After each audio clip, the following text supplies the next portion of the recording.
All right, here we go. This is the Leading the Industry podcast. Today, I'm here with George PaFundi. He is our Chief Information Officer. All of the information resides here. He's the chief of it. Today, we're going to talk about a little then and now. So, Silvercreek Realty Group is celebrating 15 years. 15 years of brokerage ship.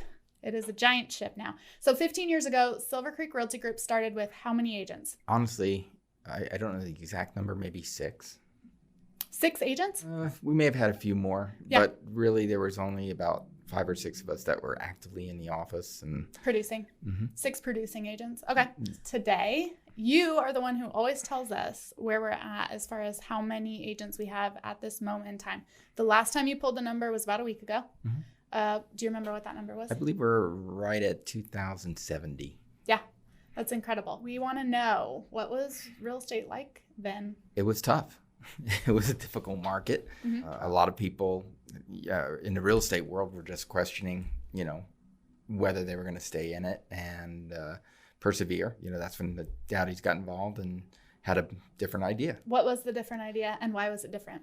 Well, I think the real big thing was that try to keep the costs down for the agents, going to a fixed rate, and yet still develop our own systems and provide services for agents rather than just taking as much as you can, which was really kind of the philosophy back then. Even today, our philosophy of creating and owning our own systems started with you. And it is something that separates us from other brokerages, not only across the state, but across the country. We own our primary technology that gets us through day to day. And the significance of that is that if somebody goes out of business, we're fine as far as tech goes. Yep. Elaborate on that a little bit.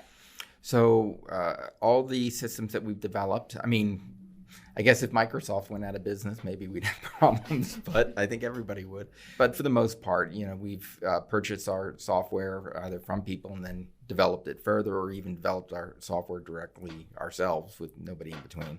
The goal in that is to try to make us more resistant to market changes. And right now there has been a shift in the market, and I think we've seen the growth. I think our net growth for the year is about 120 for this year. And so people are coming over because we haven't changed our rates. We haven't changed our fees. In fact, we've changed our fees once. I think we went up $50 in the 15 years. Yeah, in 15 years. Actually, let's tangent on that for a second. So Silvercreek started 15 years ago. Our fee was $450 per transaction, which was an anomaly and an upset in the market at that time, as far as brokerages go. We have raised our fees one time $50 about 2 years ago, I think. To $495 per transaction. With inflation, I want to do the math on this. And after we do this, I'll actually go through and see if I can run the numbers and we can show it.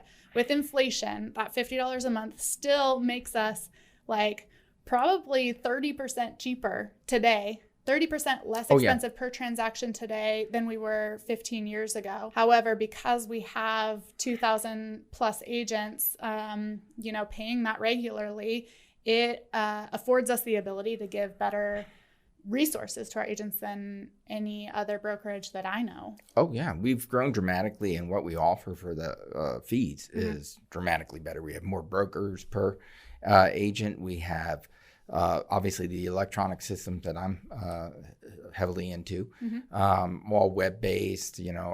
Our document management systems are all independent from these other companies, the MLSs.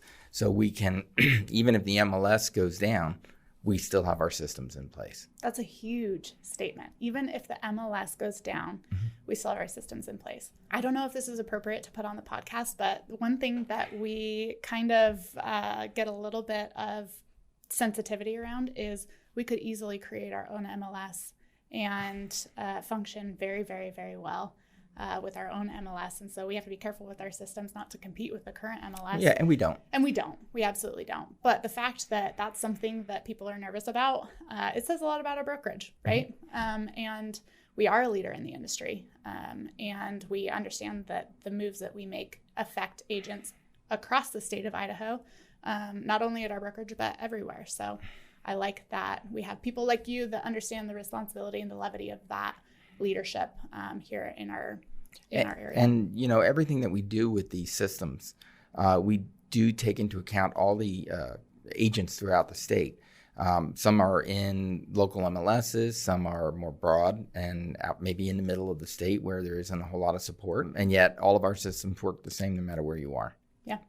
That's phenomenal. And we keep growing in terms of what the resources are, not just the software, but our buildings, our, conference rooms. And, we didn't take the approach that some companies have. In order to compete with us, they've dropped their prices to try to match us, but then they got rid of all their brick and mortar.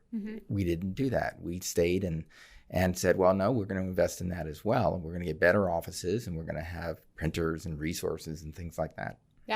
Yeah, and we have phenomenal offices. This is my favorite office. Our Boise office is absolutely stunning, completely remodeled, and it's a historic building that Hummel architect actually built at the same time that they were building the Boise Train Depot. They built around the same time. They built this as a creamery, and it has the same style.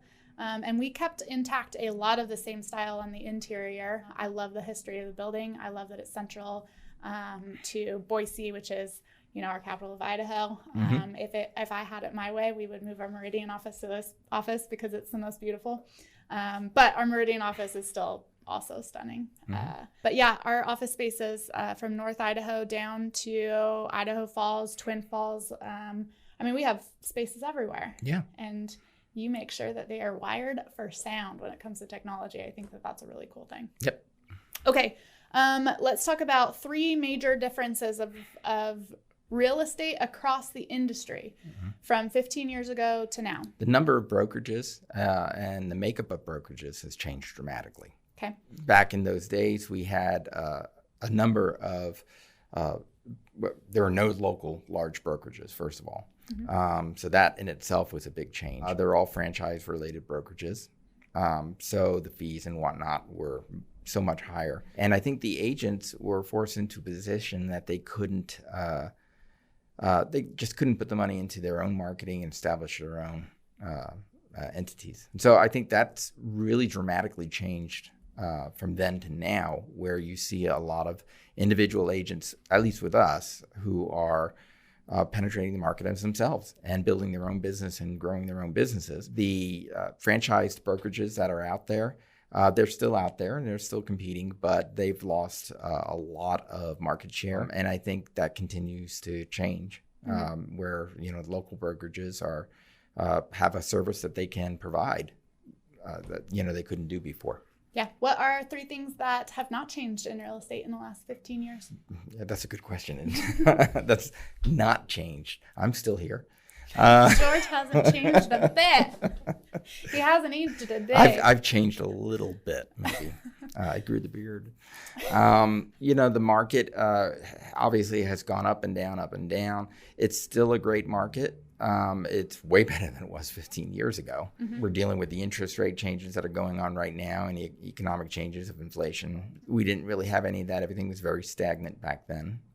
People were losing their houses and doing reverse mortgages. We don't really do much in the way of reverse mortgages. So even though the economy has kind of tanked, people are still working. People, are still growing in their own lives, but they're more moderate in their changes. Yeah. Let's be more specific about that question. What has stayed the same at Silvercreek Realty Group since you started 15 years ago? Well, ownership's the same. The Dowdies are here. We don't have other people involved. And they're here to stay. I get questions of agents coming in all the time. And I think that it comes from the trend of small brokerages selling out to those franchises. I get this question all the time. Are the Dowdies planning on selling the brokerage anytime soon? The answer is no, absolutely not. And you can ask Aaron himself. They're in it for the long haul. Silvercreek will stay under the same ownership forever and ever. And with the same idea. Yeah. When this was started, and I think this was Roger's push, was to provide a way for agents to invest in themselves rather than investing into brokerages. They bring, obviously, business to us, and we're thankful for that. But they really can develop their own business. And that was a big part of Roger's idea, was, instead of are building the brokerage so that we're getting a percentage of the commissions, so it would fluctuate with the market. Do something that's stable, and so the agents wouldn't have to, constantly looking for another place to go. And that's really what we've seen happen is we've had people stay with us. We have had some people leave, and we regularly maintain around 60 to 70% return ratio of agents. So people who leave return. And that's considering the fact that some people do move and leave the state and whatnot. So let's say it again for the people in the back. Just about 7 out of 10 agents who leave us and stay in the industry have come back to Silvercreek. Yes. I just love that. It's a really good number. And there's legitimate reasons that agents do change. Yeah. They're, working with a developer or working with someone who, has a land agreement or something with another brokerage, but they come back. And we see it time and time again that, and I think it's more, I'd like to say it's all the technology, being that running that part of the company, but I think it's the culture. I think it's the Dowdies are very much a part of it in terms of they're interested in the success of the agents. And you don't get that at other brokerages. No. You just don't. No. And they're interested interested in the success of the agents. A lot of times I've seen Aaron do it at his own expense, out of his own pocket, making sure that they are successful. But I have seen Aaron sacrifice, his time, his energy, his money to make sure that agents are successful in what they're doing. And he puts that first always. Well, and it's one of the things that makes our systems complex is that we put a lot of time and effort into finding a way to let agents develop themselves and run their business the way they want to. We try to be the same for everybody, and bottom line, it's the same number, but how you get there does vary, and that's something that other brokerages don't do. Now, what they do is they give better deals for people who are producers, and we don't do that. We are fair and level across the board. Yeah, that's also another interesting concept. A lot of times agents will come over from other brokerages and they're kind of sensitive with how many deals they do per year, what their production is. And I don't think it takes a second for them to understand an agent who produces 20 or even 40 deals a year. Silvercreek generates the same amount of interest, both time, energy, and especially finances, the same amount as somebody who does, 10 in a year or is producing a little bit less. That there's not a big difference in how much energy we'll put into. I like to think of it. We give the same deal to an agent doing one deal a year, to someone who's maybe flipping houses or running their business that way, to someone who's doing 100 deals a year. Yeah, we do. So we're giving we're giving our best deal for everybody. Yeah. With the same exact resources. Nobody gets extra resources. Nope. One thing I am seeing a lot of is these tiered resources for, how much you want to pay the brokerage is how much the brokerage will give to you. That sounds like, from my department, that sounds like my nightmare. But as far as putting people on a scale of priority, I don't see that as successful. I don't think that it would ever be successful in our brokerage. I'm not saying that I don't hope that it's successful for other brokerages, but it is something that we'll never do.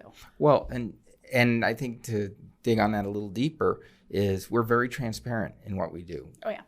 We're not the kind of brokerage where we give this great deal up front and then once you're with us, we start adding these little nickel and dime things. We don't do that. We do have some paid services that are available that have been requested, but we also have free services. Every agent who joins us gets a Boomtown account. It's not always, the perfect program for them, and that's okay.